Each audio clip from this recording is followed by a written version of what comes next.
turned on the seatbelt light. Please take your seat and fasten your seatbelts. Thank you.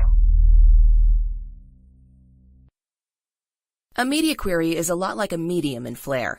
In fact, you'll see them next to each other in various places in the interface. Here's the difference between mediums and media queries. A medium is designed simply to have one set of styles dedicated to a specific output, and that's why you open the target editor and choose the medium. That's how Flare knows which style settings you want to use for that output. One of the most common ways to write a media query is to give it a width setting, maybe a maximum or minimum width.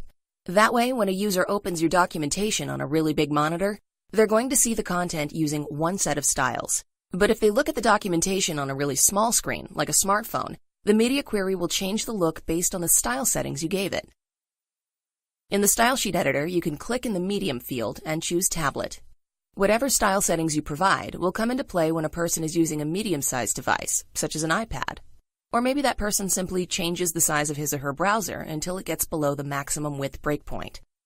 In the same way, if you select Mobile in the Style Sheet editor, you can provide style settings for a very small screen, usually a mobile phone.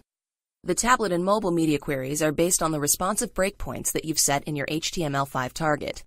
If you're creating HTML5 tri-pane output, this information can also be set in your skin. Oh, and if you have a couple of existing media queries in your style sheet, you can rename them to tablet and mobile to make them behave in the same way. Most authors will not need more media queries than the standard tablet and mobile ones, but you can create as many additional media queries as you need. To create a new media query, you can click in the Medium drop-down of the Style Sheet editor and choose Add New Medium.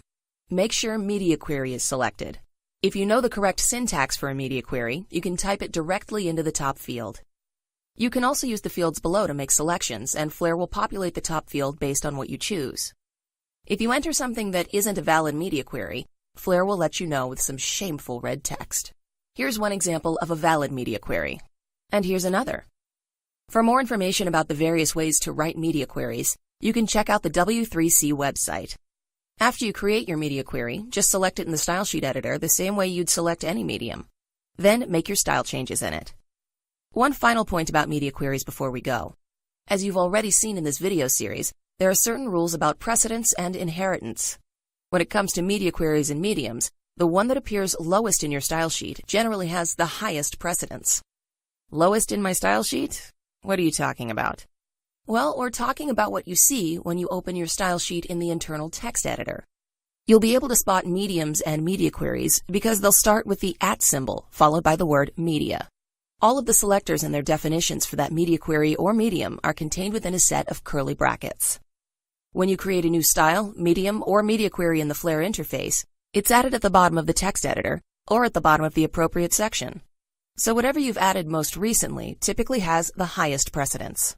There are some exceptions to this rule depending on exactly how a media query is written. After all, there are all kinds of crazy ways to configure media queries, but the general rule of thumb is that whatever is lowest in the style sheet has precedence. The way that Flare has created the tablet and mobile media queries in its factory style sheet results in this situation. When the screen is larger than a tablet, the styles associated with the default medium are used. When the screen is tablet-sized, styles will be inherited from the default medium, but if there are any conflicts, the styles from the tablet media query will win. And when the screen is mobile-sized, styles will be inherited from the default medium and the tablet media query, but if there are any conflicts, the mobile media query will win. As you can tell, it can get pretty complicated if you introduce a whole bunch of media queries into your style sheet, so it's always best to keep it as simple as possible. We recommend that you use Flare's factory tablet and mobile mediums, and try not to get too much more complex than that if you can avoid it.